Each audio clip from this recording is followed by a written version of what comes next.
bem-vindos aqui no meu canal. O meu nome é Cíntia Ribeiro Carneiro. Eu sou neuropsicopedagoga clínica da empresa, da equipe Cognitivamente. E eu estou aqui hoje para falar sobre um material que eu sou autora, que é o material verdinho. É um instrumento qualitativo de avaliação das habilidades preditoras de leitura e escrita. Esse material é um material que foi criado através da minha prática clínica. Então, antes dele ser esse livro todo bonitinho, ele nasceu através de folhinhas ali que eu elaborava algumas tarefas, né, para o avaliando aqui no meu dia a dia, para fazer como se fosse um rastreio para definir, então, alguns outros instrumentos quantitativos, né, que eu pudesse aplicar depois.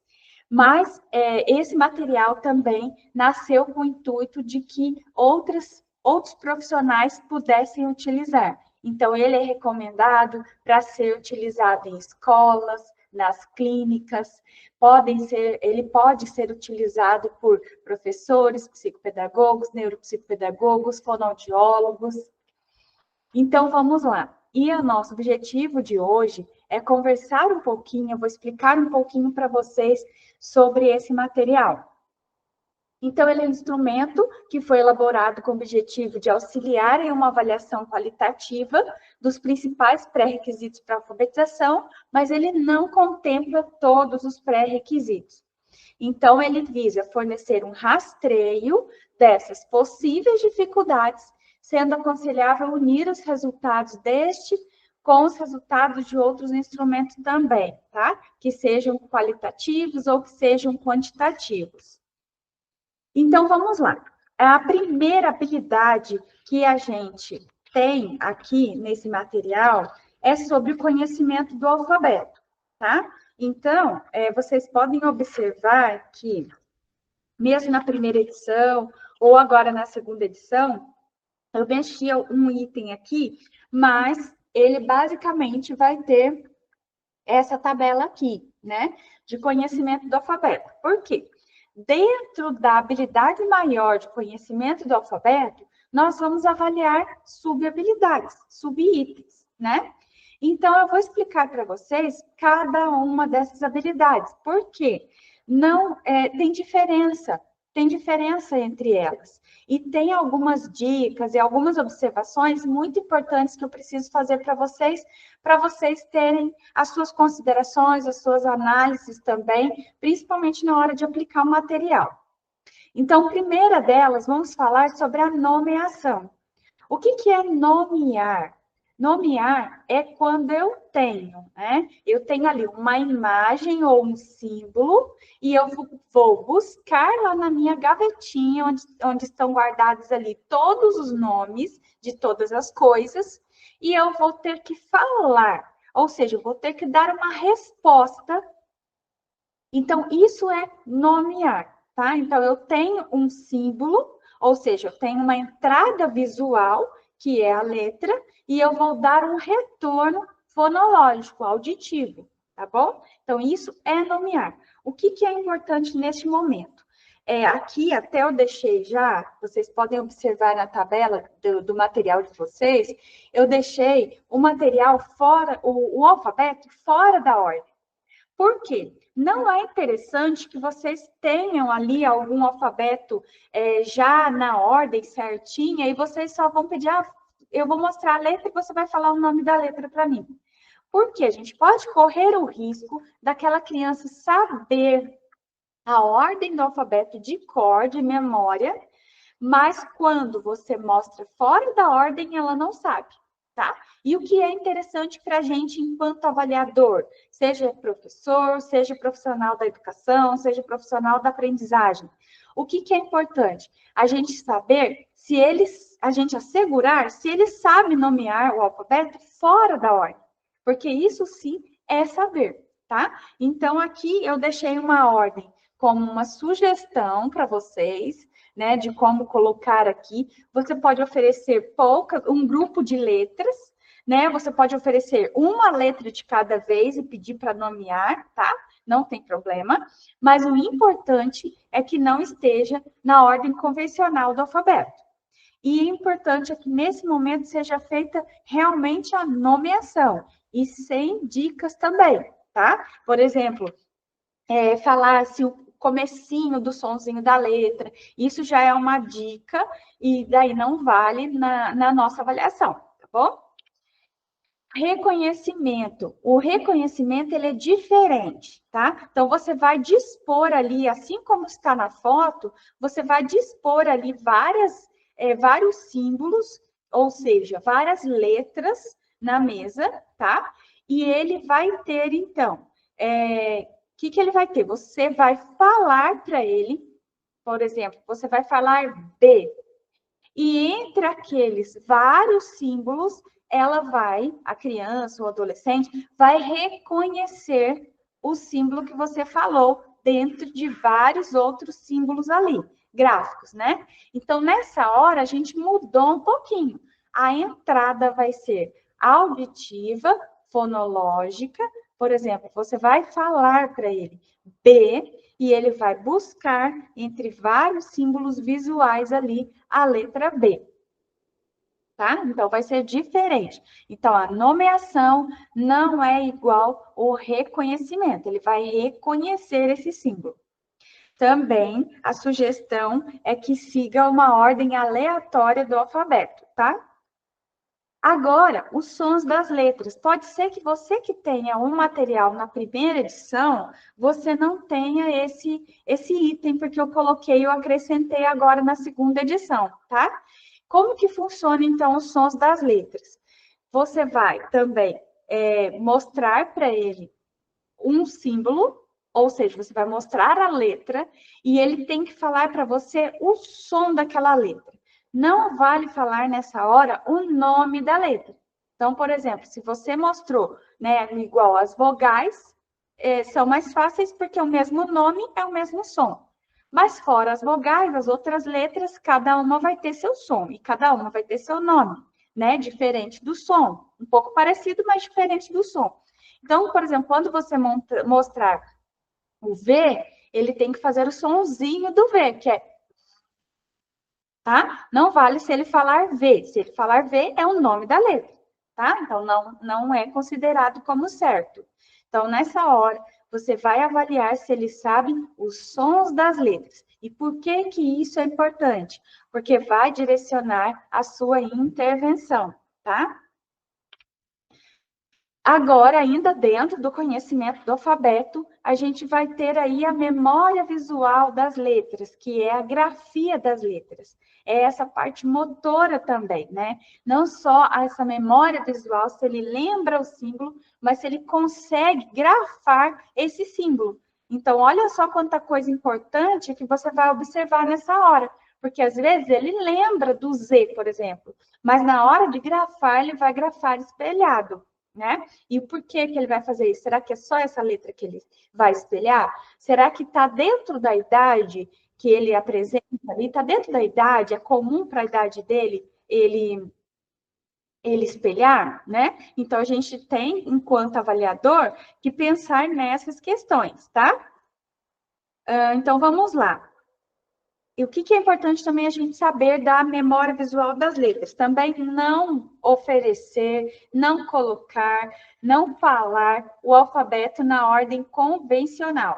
Tem que ser fora da ordem, tá?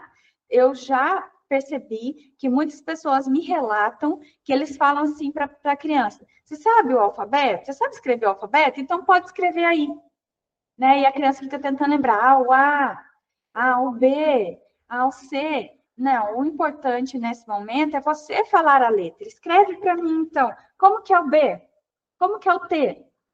E o J? E o Y? E ele vai escrevendo ali dentro daquela linha, tá? E depois você vai preenchendo, né, ou no mesmo momento, mas sem a criança ou esse indivíduo, sem ele perceber, sem ele olhar o que você está preenchendo, porque isso pode influenciar também se ele vê que ele está errando muito, né?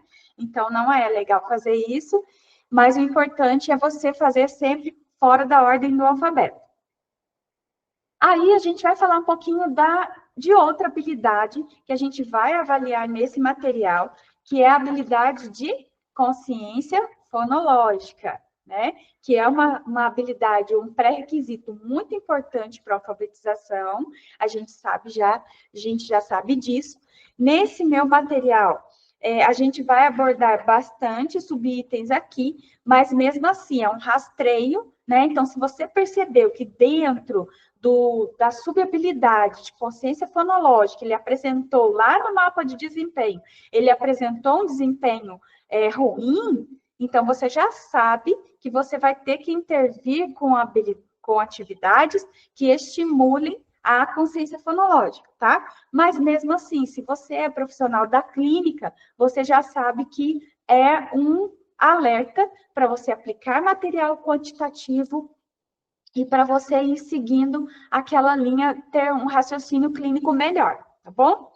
Então, dentro da consciência fonológica, nós vamos ter consciência de palavras, consciência de sílabas, síntese silábica, análise silábica. Então, percebam que a gente vai, né, por cada subhabilidade dentro da consciência fonológica.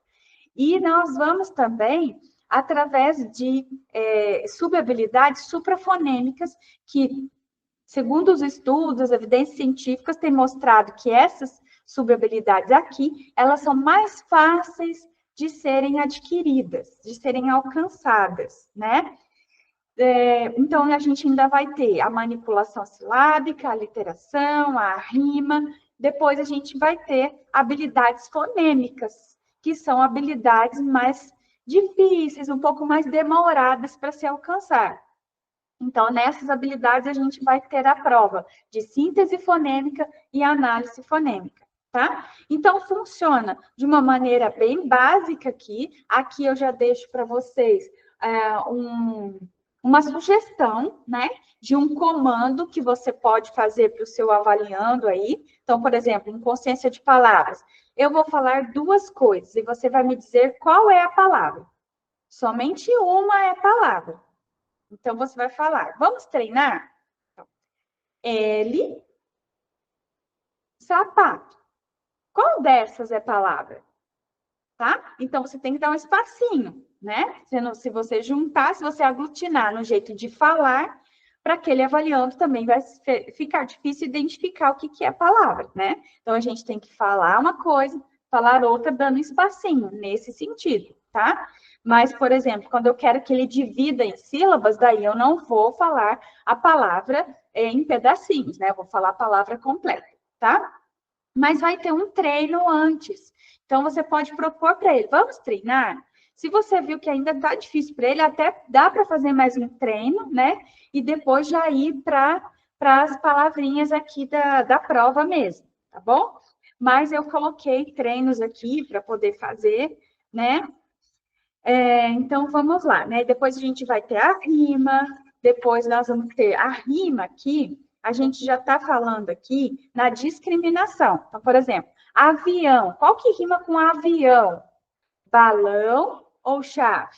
Então, ele vai discriminar, tá? E depois, no exercício 2, ele vai produzir. Então, eu vou falar uma palavra e você vai dizer uma outra palavra que termina com o mesmo som. Então, vamos treinar? Por exemplo, mão. Então, ele vai falar uma outra palavra que termina também com o mesmo som, tá? Na hora do treino, você pode dar dicas, mas na hora da aplicação dos subitens mesmo, que é o teste mesmo, aí você não pode dar dicas, tá? É muito simples, porque tem aqui o total de itens. Então, nesse caso aqui, o total de itens, 3. A maioria da consciência fonológica eu coloquei com 3. Por quê? Porque a gente tem que pensar, primeiro, que é um instrumento de rastreio, então ele é um instrumento mais rápido também, de se aplicar, mais prático. E segundo, que eu tenho que pensar lá no mapa de desempenho. Então, se eu coloco número par, já fica estranho para fazer ali no mapa de desempenho, né? Então, será que ele acertou a maioria de 3? Ele acertou 2? Ou de 3 ele acertou 1?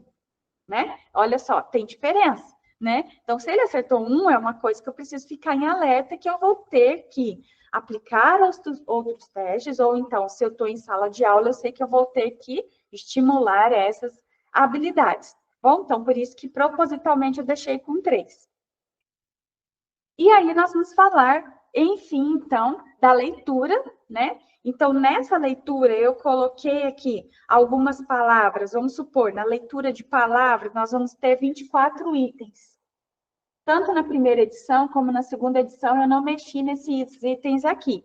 Então, na leitura de palavras, eu coloquei propositalmente palavras regulares e palavras irregulares ou palavras mais complexas, né? Então, por quê? Porque você vai analisar depois, qualitativamente, qual foi o erro daquele sujeito, daquele indivíduo, né? Então, por exemplo, qual foi o tipo de erro? Onde ele errou na hora de ler?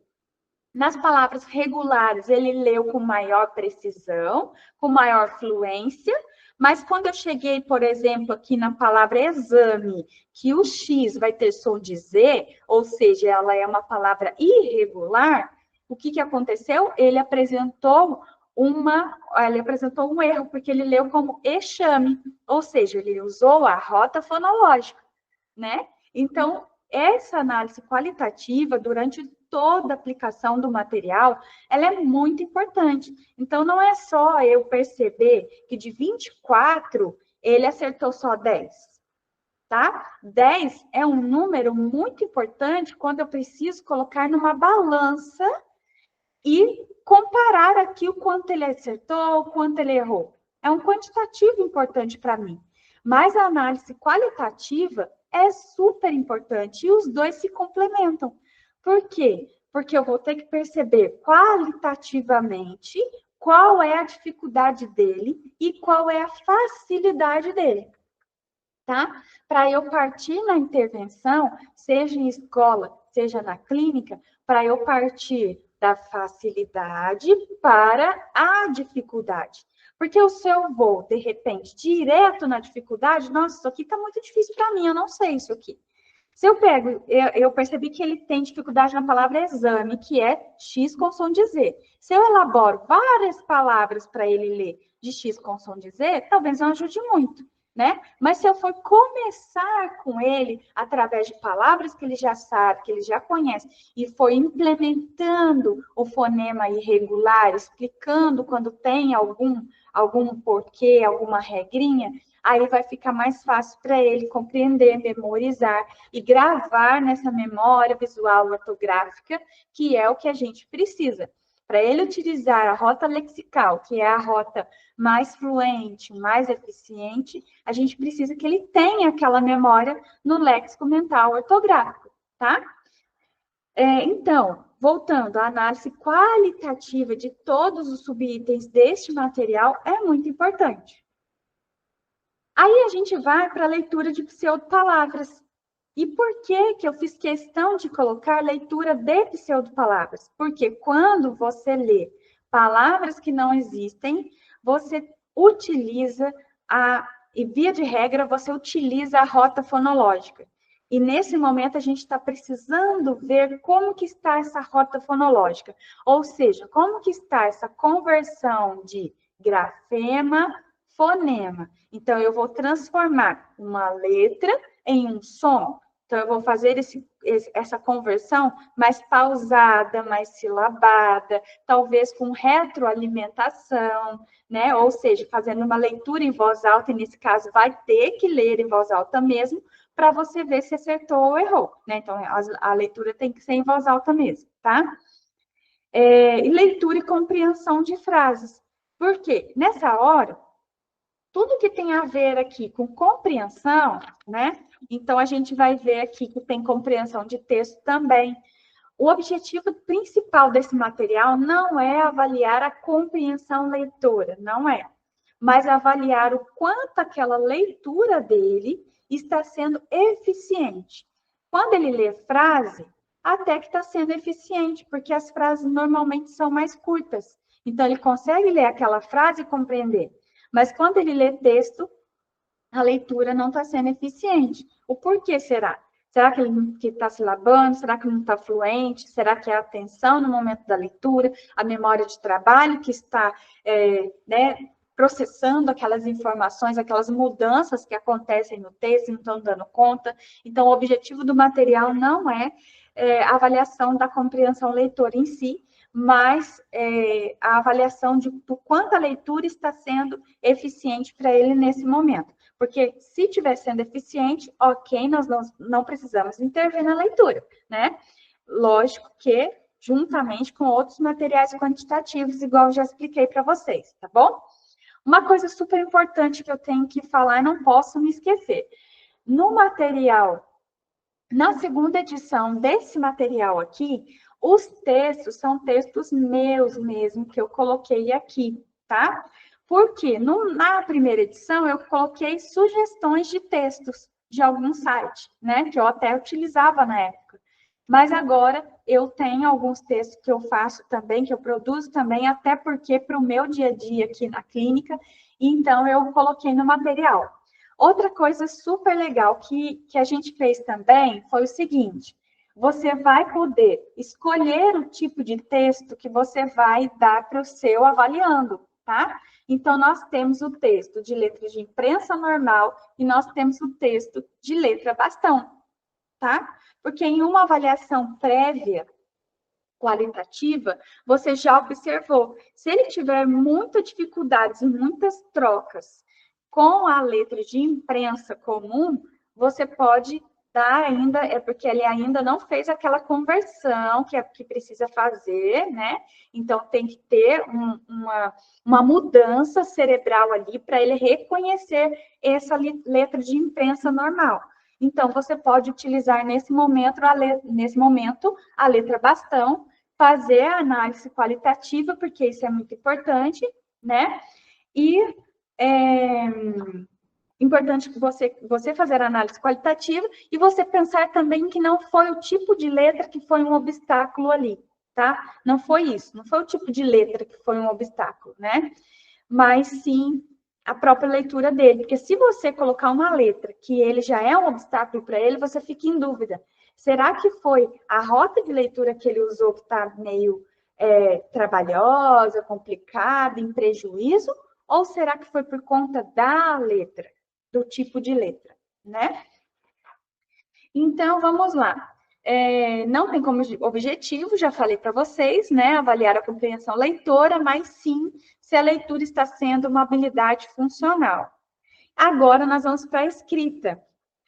A escrita, eu deixei aqui também para vocês vários tipos. Por quê?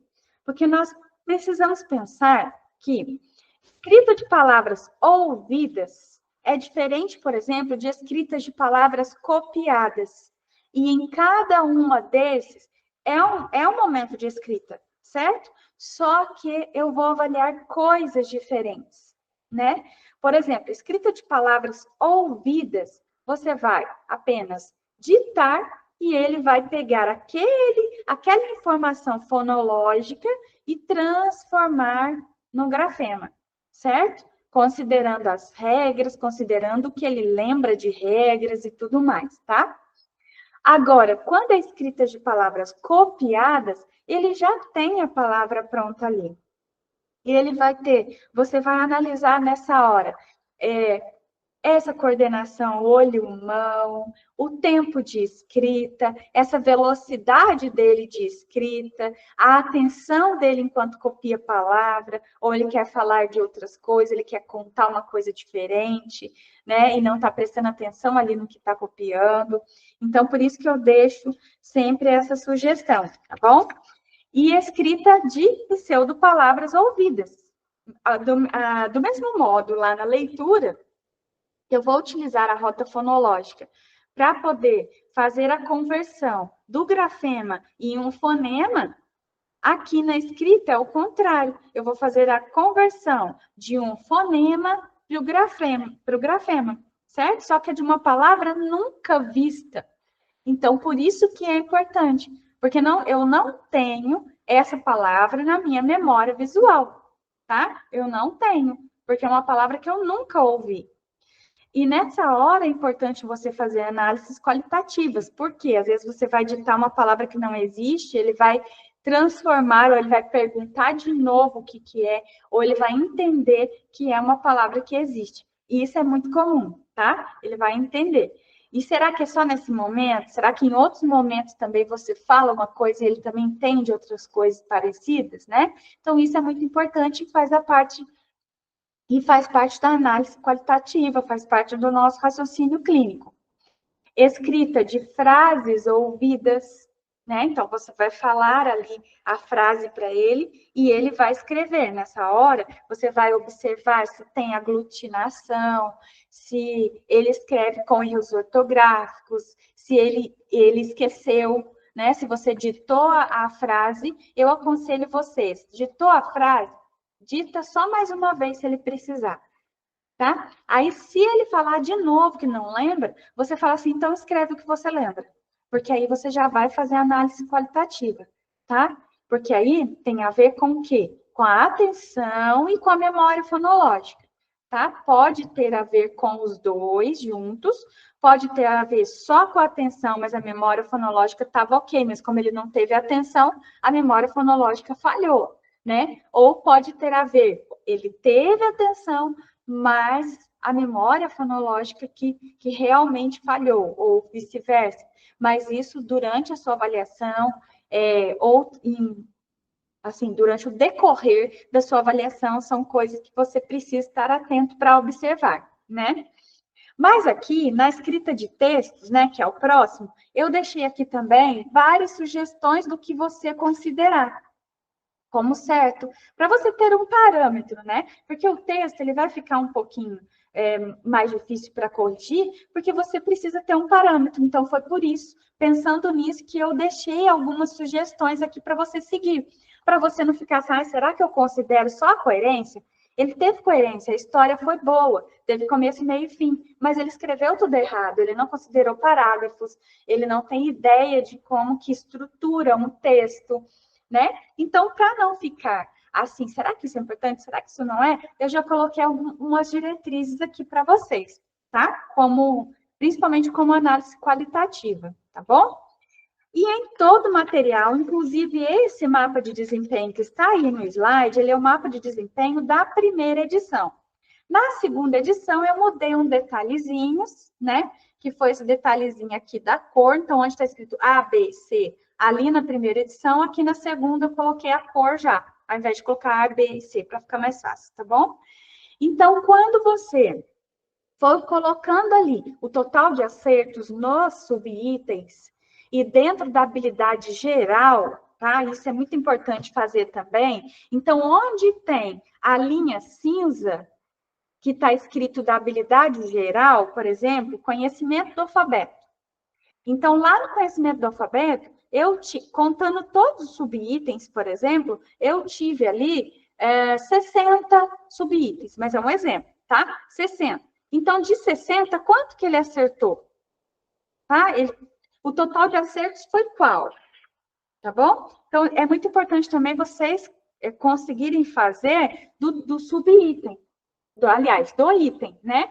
Mas vocês fazendo do subitem, mesmo assim, tem que fazer do subitem. Mas vocês fazendo do subitem, por exemplo, na nomeação, tinha um total de 26. Qual que foi o total de acertos? Foi uma mudança também que a gente fez na segunda edição, tá? Na segunda edição, eu já coloco o total de provas que tinha ali, né? Como se fosse assim.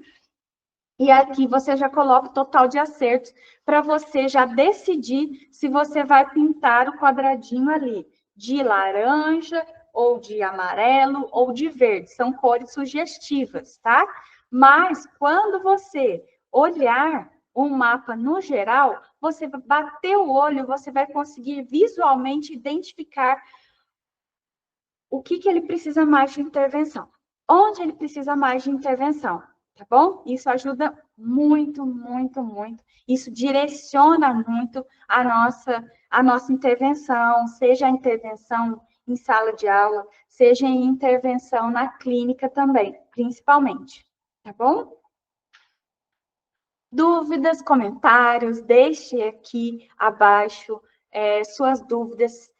Quais suas dúvidas eu vou respondendo, quais os seus comentários, você já utilizou esse material aqui? Eu tenho recebido muitos relatos de outras pessoas, de outros profissionais que têm utilizado o material verdinho, e o principal ponto positivo que eles falam é a praticidade dele, né? Porque ele é um material bem prático, ele é um material bem curto, né? Não é um material longo, porque o objetivo realmente foi de fazer um material de rastreio. Então, conte aqui para mim quais são suas dúvidas, quais são os seus comentários, e se essa aula aqui ajudou você, deixou você mais seguro para aplicar o material, tá bom? Muito obrigada, eu vejo vocês no próximo vídeo.